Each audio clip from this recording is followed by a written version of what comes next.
Praise the lord. ప్రభువైన యేసుక్రీస్తు నామములో ఈ ఉదయకాలమందు ప్రత్యేకంగా ఈ బుధవారం మీ అందరికీ కూడా శుభములు తెలియజేస్తూ ఉన్నాను. ప్రతి బుధవారము 7 బుధవారాలుగా చాలా మంది మన గ్రేస్ టెంపుల్ చర్చిలో కుటుంబ దీవెన కొరకు ప్రార్థనలో పాల్గొంటున్నారు. ఉదయం 11 గంటల నుంచి మధ్యాహ్నము 1 గంట వరకు, కేవలము 2 గంటలు మాత్రమే. కనుక అనేకులుగా పాల్గొని కుటుంబాలలో నెమ్మది, సంతానము, ఆరోగ్యము, అనేకమైన కోర్టు సమస్యలు విడుదల కొరకు అనేకులుగా మొక్కుబడి చేసుకొని 7 వారాలు వస్తున్నారు. అలాగే దేవుడి కార్యాలు కూడా వారు చూడగలుగుతున్నారు. కనుక మీకు కూడా అలాంటి నెమ్మది, మేలులు మీ కుటుంబంలో కూడా చూడాలి అంటే 7 బుధవారాలు తప్పకుండా పాల్గొనండి. మీరు మాత్రమే కాదు, అనేకులు పాల్గొనేలాగా ప్రోత్సహించమని ప్రభు పేరట మీ అందరికీ కూడా మనవి చేస్తూ ఉన్నాను. ఈ ఉదయకాలమందు పరిశుద్ధ గ్రంథంలో నుండి మనము యిర్మీయా గ్రంథంలో నుండి 36వ అధ్యాయము నిన్నటి మార్నింగ్ మనం మాట్లాడుకున్నాం. యిర్మీయాకు ఒక శిష్యుడు ఉన్నాడు. ఆయన పేరు బారూకు. పౌలు గారికి చాలామంది శిష్యులు ఉంటారు. తిమోతి కానీ, తీతు కానీ, శీల కానీ, అకుల ప్రిస్కిల్లా కానీ, ఇలా చాలామంది కనబడతారు. అలా మనకి ఇక్కడ ఒక ఏలియాకు ఒక ఎలీషా శిష్యుడు కనబడతాడు. మోషే గారి దగ్గర ఒక యెహోషువ కనబడతాడు. అలా ఇక్కడ మనకి యిర్మీయా దగ్గర బారూకు. యిర్మీయా నోట దేవుడు ఏమైతే మాట్లాడిస్తాడో అవన్నీ స్పీడ్గా రాసేస్తూ ఉంటాడు. అంటే ఎప్పుడు కూడా మరి ఆయన వెంబడిస్తూ ఉండేవాడు. యిర్మీయా దగ్గర యవనస్తుడు ఉంటేవాడు, చక్కగా లేఖనాలు రాసేవాడు. ఇలా రాస్తున్నందుకు ఒక రోజు కష్టం వచ్చి పడింది. రాజుగారు వీళ్ళిద్దరిని చంపేయాలని ఒక మనిషిని పంపిస్తాడు. వీళ్ళిద్దరూ పారిపోతారు. కనుక వాస్తవంగా యిర్మీయాని బారూకు ఇద్దరిని దేవుడు భద్రపరిచాడు. నిన్న మార్నింగ్ మాట్లాడుకున్నాం. దేవుడు తన సేవకు యథార్థంగా సేవ చేసేవారిని, నిజాయితీతో చేసేవారిని దేవుడు ఎప్పుడు భద్రపరుస్తాడు అని ఆయన సేవించేవారిని, ఆయన ఆరాధించేవారిని, కష్టాలు కలిగిన వాటన్నిటిలో నుండి ఆయన భద్రపరుస్తాడని మాత్రం మీరు మర్చిపోవద్దు. కష్టాలు వస్తాయి, లోకంలో ఉన్నాం కనుక కష్టాలు, వ్యాధులు, బాధలు, ఆర్థిక ఇబ్బందులు వస్తాయి, రావని ఎక్కడా లేదు, వస్తాయి. కానీ వాటిని ఎలా రక్షించాలో, ఎలా కాపాడాలో ఆయనకి తెలుసు. ప్రియ దేవుని బిడ్డలారా, మీ ఎడల ఆయన ఒక ప్రణాళిక కలిగి ఉంటాడు. యిర్మీయా బారూకు ఎడల ఎలా ఒక ప్రణాళిక కలిగి ఉన్నాడో మీ ఎడల కూడా ఆయన ఒక ప్రణాళిక కలిగి ఉన్నాడు. అయితే ఈరోజు 43వ అధ్యాయం యిర్మీయా గ్రంథం 1 నుండి 7 వచనాలు. ఇక్కడ మనకు కనబడేది యిర్మీయా తో ఈ బారూకు ప్రయాణం కనబడుద్ది. అంటే యిర్మీయా వెళ్ళిపోతున్నాడు, ఈ రాజుగా చంపేస్తారని. బారూకు కూడా ఆ దైవజనుడిని వెంబడించాడు. ఇది ఎలా కనబడుతుంది మనకంటే, నయోమిని ఓర్ప వదిలేసిన రూతు వెంబడించింది చూసారా, నా అత్తతోనే నా ప్రయాణము అన్నట్లుగా. దావీదుతో పరదేశి, వేరే ప్రాంతానికి చెందినవాడు గెత్తయిడగు ఎత్తయి ఎలా దావీదుని వెంబడించాడో కష్టకాలంలో, అలా మనకి ఈ బారూకు కనబడుతున్నాడు. బాగా విశ్వాసం కలిగిన వ్యక్తిత్వం. యెరూషలేములో నాశనమైన పిమ్మట, యెరూషలేము నాశనమైపోయిన తర్వాత దేవుడు పలకమని చెప్పిన ప్రతి మాట యిర్మీయా ప్రజలకు తెలియజేస్తూ ఉండేవాడు. అజర్యా, యోహానాను గర్వించి నీవు అబద్ధములు పలుకుచున్నావని యిర్మీయాకి ఎదురుగా లేస్తారు. నువ్వు కాని మాటలు మాట్లాడుతున్నావు, దేవుడు నీ ద్వారా మాట్లాడించలేదు, నువ్వు సొంతగా మాట్లాడుతున్నావు అని యిర్మీయాకి 2 వ్యతిరేకస్తులు లేచారు. ప్రతి సేవకుడికి, నిజంగా సేవ చేసే వాళ్ళకి వ్యతిరేకతలు ఉంటాయి. వాస్తవంగా గమనిస్తే మోషేకి వ్యతిరేకస్తులు ఉన్నారు, కోరాహు, దాతాను, అబీరాము. అంటే మోషే కాని సేవ చేశాడా? దేవుని చిత్తములో లేని సేవ చేశాడా? అలా కాదే. దావీదు కూడా చాలా మంది వ్యతిరేకం చెందారు. కనుక ఈ విధంగా పౌలు గారికి కూడా చాలా మంది వ్యతిరేకంగా ఉన్నారు. అలెగ్జాండర్ వాడైన కంచరగాడిద అని పోలుస్తాడు. కారణం ఏంటంటే, నిజంగా మనం కరెక్ట్గా సేవ చేసేటప్పుడు వ్యతిరేకతలు ఉంటాయి. అజర్యా, యోహాను ప్రతి మాటకి తప్పు పట్టుకునేవాళ్ళు. యిర్మీయా ఏది మాట్లాడినా, ఏంటి ఇలా మాట్లాడావు, దేవుడు మాట్లాడమన్నాడా, దేవుడు ప్రేరేపించాడా, నువ్వు సొంతగా మాట్లాడుతున్నావు అని ప్రతి మాటకి, అంటే కొన్నిసార్లు దేవుని సేవకులకు మాట్లాడదామంటేనే భయం వచ్చేస్తుంది. ప్రతి మాటకి పట్టుకుంటారు. కానీ ప్రియమైన దేవుని బిడ్డలారా, యిర్మీయా ఆ పరిస్థితులలో ఐగుప్తుకి వెళ్ళిపోయాడు. కారణం దేవుని మాటలు వినక తృణీకరిస్తున్నారు వీళ్ళు. బారూకు కూడా అతనితోనే వెళ్ళిపోయాడు. తన దైవ సేవకుడు శ్రమలో బడి ఉన్నాడని బారూకు కూడా ఆ చింతను, ఆ బాధను పంచుకున్నాడు. దైవ సేవకుడున్న స్థలములోనే క్షేమంగా ఉండి యిర్మీయాతో ప్రయాణం కట్టాడు. యిర్మీయాకు పరిచర్య చేయడం, ఆయనతో ప్రార్థనలో సమయం గడపడం, నీతిమంతుల సహవాసంలో ఎప్పుడైతే మనం ఉంటామో అది మనకెంతో దీవెన, మనకెంతో ఆశీర్వాదం. కనుక దేవుని సేవకుని వెంబడించి విశ్వాసముతో ప్రతి ఒక్కరూ కూడా సాగాలని బారూకు మనకు తెలియజేస్తున్నాడు. దేవునిచే హెచ్చరిక పొందిన బారూకు ఆ యిర్మీయా గ్రంథము 45వ అధ్యాయము 2వ వచనం నుండి 5వ వచనం వరకు మనం గమనిస్తే దేవుడు యిర్మీయా ద్వారానే బారూకుతో మాట్లాడుతున్నారు. ఇంతకాలం లోకస్తులు అందరితో మాట్లాడితే బారూకు రాశాడు, ఆయనకు బాధ అనిపించలా. ఇప్పుడు యిర్మీయా ద్వారానే బారూకు వాతలు వేస్తున్నాడు. ఇప్పుడు ఎలా ఉంటుందంటే, సేవకుడు ఏదైనా మాట్లాడాడు అనుకోండి, ఎవరి గురించి అన్నా అలాగే మాట్లాడాలి పాస్టర్ గారు. అవును అవును అవును కరెక్టే, మీరు మాట్లాడిన దానిలో తప్పు లేదు అని అంటారు. ఎందుకు? వాళ్ళ గురించి కాదు కనుక వాళ్ళకి ఇబ్బంది అనిపించలేదు. ఎదుటి వారికి తగిలేసరికి అలాగే తగలాలండి, దేవుడు మాట్లాడాడండి మీరు కాదుకా అని అంటారు. వాళ్ళకే తగిలింది అనుకోండి, ఎంతమంది తట్టుకుంటారు? నిజంగా దేవుడే నాతో మాట్లాడాడు అని ఎంతమంది భావించగలరు? ఈ ఉదయకాలం మంది ఈ మాటలు వింటున్న మీరు, ఇతరులకైతే ఓకే, సేవకులకు సపోర్ట్ ఇస్తారు. మీరు కాదు కదండి పాస్టర్ గారు మాట్లాడింది, దేవుడు మాట్లాడాడు, మీరెందుకు నలిగిపోతున్నారు అని అంటారు. ఒకవేళ నిజంగా వాళ్ళకే ఆ మాట ఇబ్బందిగా ఉందనుకోండి, ఎంతమంది తట్టుకోగలరు?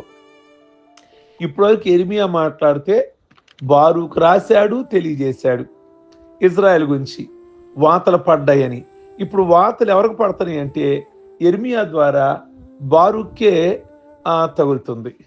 ప్రియ దేవుని బిడ్డలారా, కటకట నాకు శ్రమ, యెహోవా నాకు పుట్టించిన నొప్పికి తోడు ఆయన నాకు దుఃఖము కలగజేస్తున్నాడు.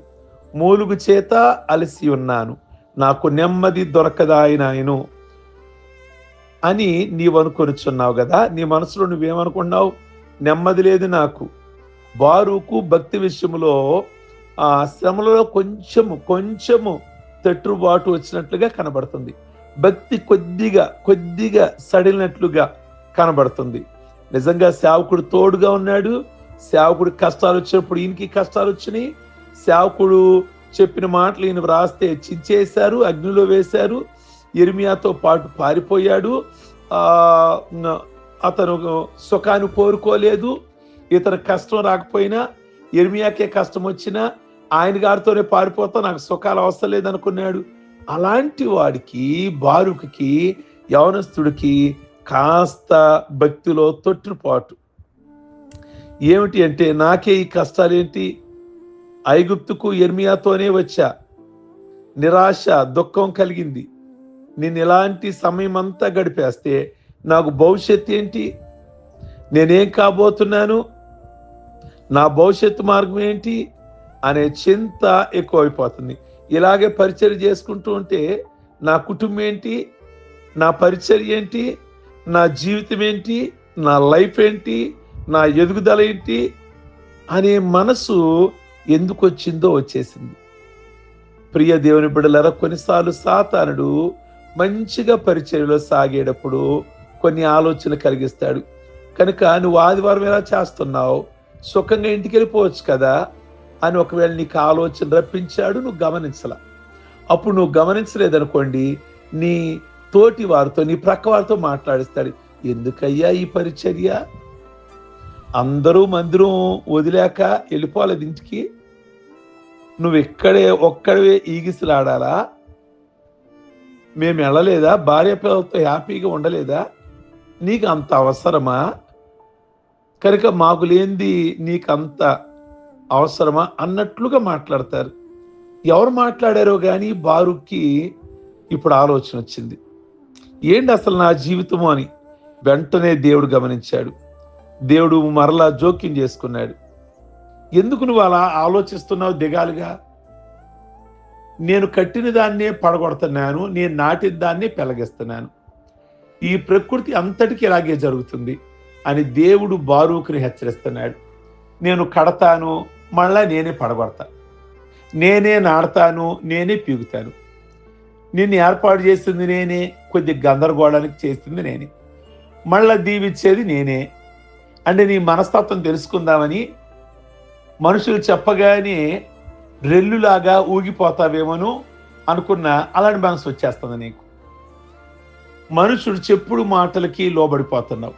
దేవుని పరిచర్య కంటే కూడా నీ ప్రాణాన్ని, నీ సుఖాన్ని ఎక్కువగా నువ్వు ఆశిస్తున్నావు అని ఎప్పుడైతే బారూకుతో మాట్లాడుతున్నారు. అందుకే అక్కడ అంటాడు, నీ నిమిత్తం నువ్వు గొప్ప వాటిని వెతుకుతున్నావా? వెతకొద్దు, నీ ప్రాణము నీకు దోపుడు సొమ్ము వలె నీకు ఇస్తా. ఎందుకు నువ్వు గొప్ప గొప్ప వాటిని వెతుకుతున్నావు? సుఖాలను ఎందుకు కోరుకుంటున్నావు? నేను గొప్పగా ఉండాలి, నేను ఇలా ఉండాలి, అలా ఉండాలి. ఎందుకు నీకు ఈ మైండ్ వచ్చింది? సాదా సీదాగా ఉండేవాడివి, చాలా దీనంగా ఉండేవాడివి, ఎందుకు ఘనత ఆశిస్తున్నావు? గొప్ప వాటిని ఎందుకు ఆశిస్తున్నావు? అందుకే నేను ఇవన్నీ కూడా నీకు నష్టం, అవమానం కలిగేలాగా నువ్వు ఎంత గొప్ప వాటిని ఆశిస్తావో, ఎంత ఘనతను ఆశిస్తావో అంత అవమానం ఎదురవుద్ది. ఈ మార్నింగ్ ఆలోచించండి ఒకసారి. నువ్వు ఎప్పుడైతే ఘనతను కోరుకుంటావో దేవుడి విషయంలో, దేవుడు అంత నవ్వులు పాలు చేస్తాడు. ఎప్పుడైతే ఘనత ఆశించకుండా డీసెంట్గా కాముగా వచ్చి నీ భక్తు నువ్వు చేసుకొని నువ్వు చేయాల్సిన పరిచర్య నువ్వు చెయ్యాలనుకుంటావో దేవుడు నిన్ను గనపరుస్తాడు. ఎప్పుడైతే నాకు పేరు రావాలి, నాకు ఘనత రావాలి అని ఎప్పుడైతే అనుకుంటావో నవ్వులు పాలు చేస్తాడు. అంటే నీకు ఓ పాఠం నేర్పించడానికి అదే జరిగింది. ఈరోజు బారూక్కి పారిపోయే పరిస్థితి తీసుకొచ్చాడు. ఏంటి అసలు నేను నిలబడుతున్నందుకు నాకు ఈ అవమానాలు ఏంటి అంటే, ఘనత ఆశించావుగా, నువ్వు గొప్ప వాటిని ఆశిస్తున్నావుగా. ఎందుకు గొప్ప వాటిని ఆశిస్తున్నావు? పేరు ప్రఖ్యాతులు ఎందుకు ఆశిస్తున్నావు? సంఘంలోకి నేను ఒక్కదాన్నే పరిచర్య చేసేది, నాకున్న ఓర్పు, నాకున్న సహనం ఎవరికి ఉండదు అనేది చూపించాలనుకున్నావు.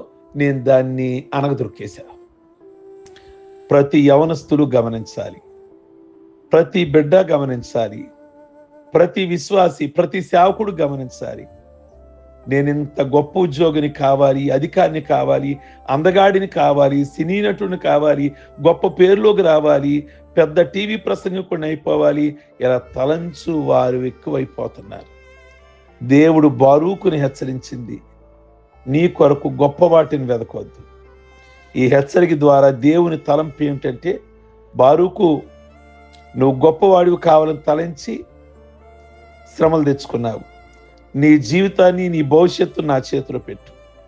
దేవాని నీ దాసుడు యిర్మీయా దాసుడును, సహాయకుడును, యిర్మీయాకి లేఖకుడును నన్ను దీవించయ్యా, నేను అలాగే అణిగిమణుగుంటాను అంటే నిన్ను దీవిస్తా.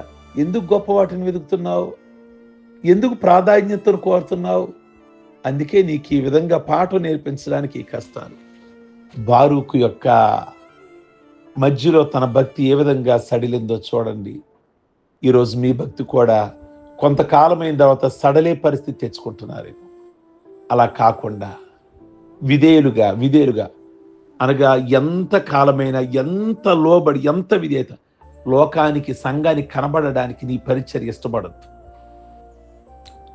సంఘంలో నేను ఏదో చేస్తున్నాను అని అందరి దృష్టిలో పడ్డావా, వాళ్ళ ద్వారా ఘనత పొందుతావు, దేవుడి ద్వారా ఘనత పోగొట్టుకుంటావు. దేవుడి పని నమ్మకంగా చేయండి. బారూకు స్టార్టింగ్లో లాగానే ఉండండి, కానీ ముగింపులో అతని పరిస్థితి కొద్దిగా సడలింది.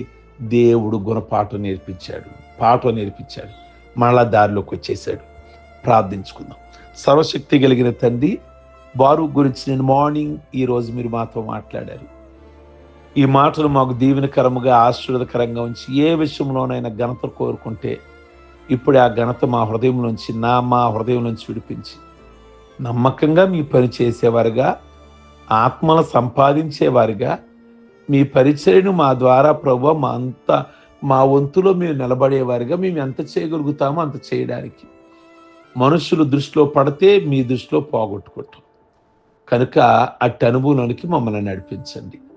ఈరోజు పెళ్లి రోజులు కానీ, పుట్టినరోజులు కానీ, రక్షణ పొందిన రోజులు కానీ చేసుకుంటున్న బిడ్డలందరినీ దీవించి ఆస్వాదించి ఇహ సంబంధమైన పర సంబంధమైన ఆశీర్వాదాలు బిడల కుటుంబాలలో దయచేయండి. ఈ దినము బుధవారము ఉపవాసం ఉండి మీ సన్నిధికి వస్తున్న బిడ్డలు ఈ 7 బుధవారాలు ఏమనుకున్నారో వారి కుటుంబంలో కలగాలి. ఇప్పటి వరకు అలాగే చేస్తున్నారు. అలాగే వారి కుటుంబాలలో మేలు చేసి మహిమ ఘనత ప్రభావాలు పొందమని యేసయ్య నామములో అడుగుచున్నాం తండ్రి, ఆమేన్. ఈ వర్తమానం మీకు దీవెనకరంగా ఉంటే ఇతరులకి షేర్ చేయండి. యవనస్తులు దీవెన కొరకు, పెద్దల దీవెన కొరకు. అలాగే కామెంట్ బాక్స్లో మీరు ఏ విధమైన మేలు పొందారో మీ అభిప్రాయాన్ని వ్యక్తం చేయండి. అలాగే లైక్ బటన్ నొక్కండి.